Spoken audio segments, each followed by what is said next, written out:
Hi friends, ఇప్పుడు చేపల పులుసు నా స్టైల్లో ఎలా చేస్తానో మీకు చూపిస్తాను. ముందుగా పెద్ద సైజు చేపల ముక్కలు తీసి శుభ్రం చేసి పక్కన పెట్టుకోవాలి. ఇందులో మసాలా కోసం అల్లం, వెల్లుల్లి, జీలకర్ర, కొన్ని మెంతులు వేసుకుని మిక్సీ జార్లో పక్కన పెట్టుకున్నాను. అలాగే వీటిలోనికి 4 పచ్చిమిరపకాయలు, 2 మీడియం సైజ్ టమాటాలు, కొంచెం కొత్తిమీర, అలాగే కొద్దిగా పొట్టు తీసేసిన ఉల్లిపాయలు నేను కొంచెం ఎక్కువ వేసుకుంటాను. ఉల్లిపాయలు వేసి వాటర్లోని కొద్దిగా గోరువెచ్చగా ఉన్న నీటిలో కొద్దిగా కల్లుప్పు వేసి ఒక 5 మినిట్స్ పాటు పక్కన పెట్టుకుంటాను. ఎందుకంటే పెస్టిసైడ్స్ అలాగే పురుగుల మందులు అవి వేస్తూ ఉంటారు కదా, వాటి నుంచి మనకి ఎటువంటి సైడ్ ఎఫెక్ట్ ఉండకుండా ఉండాలి అంటే ప్రతి ఒక్కరూ కూడా ఇది అలవాటు చేసుకోండి.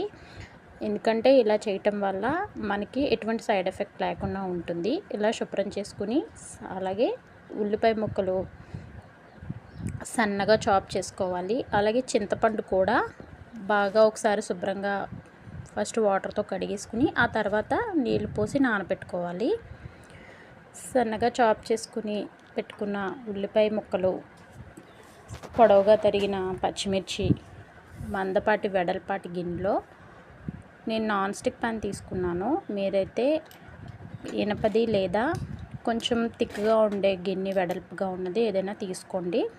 తీసుకుని అందులో నేను మస్టర్డ్ ఆయిల్ వాడుతున్నాను, అంటే ఆవ నూనె. అదైతే హెల్త్కి మంచిది, వెయిట్ లాస్ అవడానికి కూడా బాగుంటుందని ప్రజెంట్ మా ఇంట్లో ఇది రీప్లేస్ చేసుకున్నాము మేము. 4 టేబుల్ స్పూన్స్ ఆయిల్ వేసుకుని బాగా హీట్ అయిన తర్వాత అందులో పచ్చిమిర్చి, ఉల్లిపాయలు ముక్కలు వేసి ఉల్లిపాయ ముక్కలు బాగా సన్నగా చాప్ చేసుకోండి. నా దగ్గర చాపర్ ఉంది, చాపర్తో బాగా చాప్ చేసుకున్నాను. ఉల్లిపాయ ముక్కలు వేసి మీడియం ఫ్లేమ్లో పెట్టి మూత పెట్టి ఒక 10 మినిట్స్ పాటు బాగా మగ్గనివ్వండి. మగ్గనిచ్చిన తర్వాత ఈలోపు అల్లం, వెల్లుల్లి, జీలకర్ర, మెంతులతో పాటు 2 మీడియం సైజ్ టమాటాలు తీసుకున్నాను కదా, అవి కూడా ముక్కలు చేసి అల్లం వెల్లుల్లి పేస్ట్తో పాటు వేసేసుకున్నాను. ఈ ముద్దని ఒక 10 మినిట్స్ ఉల్లిపాయలు బాగా మగ్గిన తర్వాత ఉల్లిపాయలు గోల్డెన్ బ్రౌన్ కలర్లోకి వచ్చిన తర్వాత అప్పుడు ఈ పేస్ట్ని కూడా వేసుకుని మరొక 10 మినిట్స్ పాటు బాగా కలిపెట్టుకుని స్టవ్ని మీడియం ఫ్లేమ్లోనే ఉంచి ఒక 10 మినిట్స్ పాటు ఆ గ్రేవీలోకి బాగా మగ్గనిచ్చిన తర్వాత చింతపండు గుజ్జు బాగా తీసుకుని రెడీగా పెట్టుకోండి. అలాగే